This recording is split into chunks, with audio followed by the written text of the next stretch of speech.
நெல்லை மாவட்டம் ராதாபுரத்தில் பள்ளி விடுதியின் கிணற்றில் சடலமாக மீட்கப்பட்ட மாணவரின் உடலை பெற்றோர் வாங்க மறுத்த நிலையில் நீதிமன்ற வழிகாட்டுதலின்படி மாணவரின் உடலை போலீசாரே தகனம் செய்ததால் உறவினர்கள் வாக்குவாதத்தில் ஈடுபட்டுள்ளனர். கூடுதல் விவரங்களோடு இணைகிறார் நமது செய்தியாளர் ராமசுந்தரம். வணக்கம் ராமசுந்தரம். மாணவரின் உடலை ஏன் பெற்றோர்கள் வாங்க மறுத்தனர்? அவர்கள் முன்வைக்கக்கூடிய குற்றச்சாட்டுகள் என்னவாக இருக்கிறது? முழு விவரங்கள். நெல்லை மாவட்டம் வடக்கன்குளம் பகுதியில் உள்ள ஒரு பள்ளி விடுதியில மாணவன் சேர்முதுரை என்பவர் 7ஆம் வகுப்பு படிக்கூடிய மாணவன் சேர்முதுரை என்பவர் கடந்த 8ஆம் தேதி கிணற்றுக்குள் தவறி விழுந்து உயிரிழந்தார். இந்த சம்பவம் தொடர்பாக போலீசார் வழக்கு பதிவு செய்து விசாரணை மேற்கொண்டார்கள். பெற்றோர் தரப்புல இந்த சம்பவம் கொலை சம்பவம், இந்த மாணவன் அந்த கிணற்றில் விழுவதற்கு காரணமானவர்களை கைது செய்ய வேண்டும் என தொடர் போராட்டங்கள் நடத்தப்பட்டது. நெல்லை அரசு மருத்துவக் கல்லூரி மருத்துவமனை பிணவரை முன்பெல்லாம் சாலை மறியல் போராட்டம் நடத்தினார்கள்.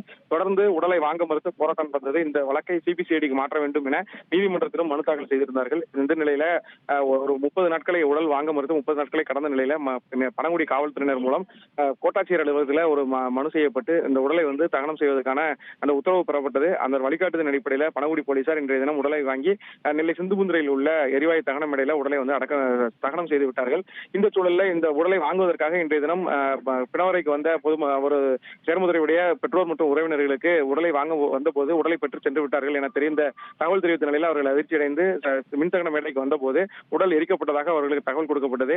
தங்களிடம் எந்த ஒரு தகவலும் சொல்லாமல் உடலை எரித்தது தவறு, இது போன்ற சம்பவத்தில் போலீசார் லஞ்சம் பெற்றுக் கொண்டு இது போன்று செயல்படுகிறீர்கள் என தொடர்ந்து குற்றச்சாட்டை வைத்து போலீசாரோட வாக்குவாதத்தில் ஈடுபட்டார்கள். சிபிசிஐடி போலீசார் விசாரணை நாங்கள் கேட்டுக்கொண்டிருந்த போது இந்த நடவடிக்கை நீங்கள் எடுத்திருக்க கூடாது என தொடர்ந்து காவல்துறையிடம் வாக்குவாதத்தில் ஈடுபட்டு அப்பகுதியில் பரபரப்பான சூழல் நிலவியது. தற்போது இந்த பகுதியில் போலீசார் கூடுதலாக குவிக்கப்பட்டிருக்கிறார்கள். பெற்றோரும் சேர்முதுரையுடைய பெற்றோர் மற்றும் உறவினர்களும் இந்த பகுதியில் அதிக அளவில் குவிக்கப்பட்டிருக்கிறார்கள்.